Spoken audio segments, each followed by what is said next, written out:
بالکل صحیح بات ہے. بلکہ روح صاحب میں تو اس کو اس اینگل سے بھی, کیونکہ اگین آپ تو پالیسی میٹر سارا کچھ, خود آپ کی پارٹی جس کی پاپولیرٹی پہ تو مطلب کم از کم مجھے تو کوئی ڈاؤٹ نہیں ہے کہ اس وقت ایک مقبول ترین جماعت ہے, اور وچ گیوز اندر ریزن جو آپ کا آرگومنٹ ہے اس کی, یار اس کو اپنا پیسفل پروٹیسٹ تو کرنے دو.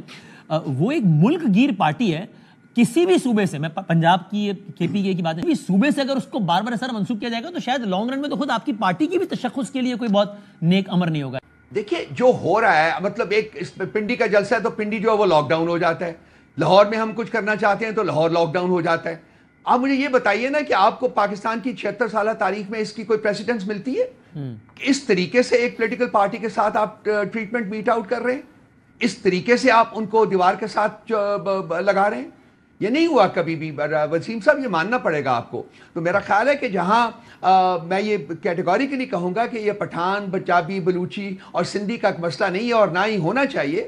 At the same time I would also say کہ جو ڈسکرمنیٹری ٹریٹمنٹ ہماری پارٹی کے ساتھ کیا جا رہا ہے اس کو فوری طور کے اوپر ختم ہونا چاہیے اور ہمیں پرامن احتجاج کی اجازت ہونی چاہیے, اور باقی جو ہمارے آئینی اور قانونی حقوق ہیں وہ بھی ہمیں ملنے چاہیے, بالکل ویسے ہی جیسے پاکستان کی باقی تمام پولیٹیکل پارٹیز کو مل رہے ہیں. اس پر میں آپ سے اتفاق بھی کرتا ہوں, اور خاص طور پہ جو خواتین, وہ روشن بی بی کے ساتھ جو واقعہ ہوا, خواتین وہ غلط ہے, وداؤٹ ifs and but وہ غلط ہے, اور اس پہ آپ کی بات سے بالکل اتفاق, بالکل صحیح بات ہے. اور سر ٹورڈز اینڈ اب یہ بتائیے گا, چونکہ آج یہ خبر آئی, آج وزیر اعلیٰ علی امین گنڈا پور صاحب کی تفصیلی ملاقات ہوئی عمران خان صاحب سے.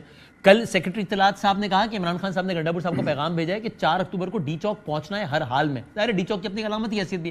آج یہ خبریں آئیں کہ علی امین گنڈا پور صاحب یہ پیغام لے کر گئے کہ کہیں سے یہ پیغام ہے کہ 4 تاریخ کو نہ کریں جلسہ, آگے بڑھائیں. میں آپ سے نہیں پوچھتا کہ ان کی اور ان کی کیا بات ہوئی, وہ پارٹی کا انٹرنل میٹر ہے, لیکن ایز وی اسپیک ابھی جب ہم بات کر رہے ہیں 4 تاریخ کا ڈی چوک کا جلسہ ویسے کا ویسا ہی ہے, یا اس پروگرام میں کوئی تبدیلی کے امکانات ہیں؟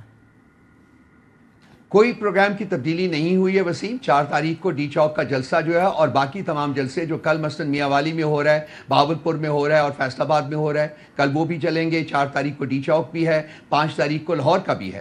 تو یہ تمام جو پروگرام اناؤنس ہوا ہے وہ اسی ترتیب سے جو ہمارا پروٹیسٹ ہے وہ جاری رہے گا. یعنی 5 تاریخ کو مینار پاکستان اس پروگرام کے تحت, رائٹ؟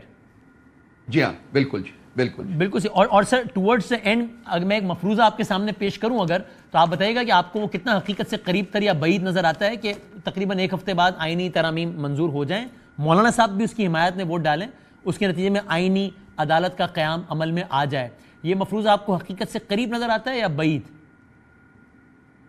اگر یہ ہو جاتا ہے, مجھے اس کے چانسز جو ہیں وہ میرا نہیں خیال کہ یہ ہوگا, لیکن اگر ہو جاتا ہے تو that will be genocide of the judiciary. وہ جوڈیشری کا قتل ہوگا پاکستان میں, اور اس کے بعد پاکستان میں آئین اور قانون کی جو سپریمیسی ہے اس کے بارے میں سوچ بھی نہیں انسان سکے گا. آئی ہوپ اینڈ پرے کہ اس قسم کا گن نہ کرنے سے پہلے حکومت 1000 دفعہ سوچے, 10,000 دفعہ سوچے, 1,00,000 دفعہ سوچے. یہ جو کچھ کرنے جا رہے ہیں, جو کھلواڑ کرنے چاہ رہے ہیں, وہ پاکستان کے آئین, پاکستان میں جمہوریت کے پراسپیکٹ, پاکستان میں انسانی حقوق کے پراسپیکٹس کے اوپر ایک کاری ضرب ہوگی, اور اس کے بعد ہم شاید اس سے نبورت آسمان نہ ہو سکیں, اس سے ہم جانبر نہ ہو سکیں. اور اگر سب یہ سارا کچھ جو اتنا سیاہ باب ہوگا آپ کے خیال میں یہ مولانا صاحب کی معاونت سے ہوتا ہے, تو پھر آپ کے لیے مزید حیرانگی کا سبب ہوگا؟ نہیں, مجھے بالکل ان کی کوئی سپورٹ اس سلسلے میں حکومت کو ملتی ہوئی نظر نہیں آ رہی.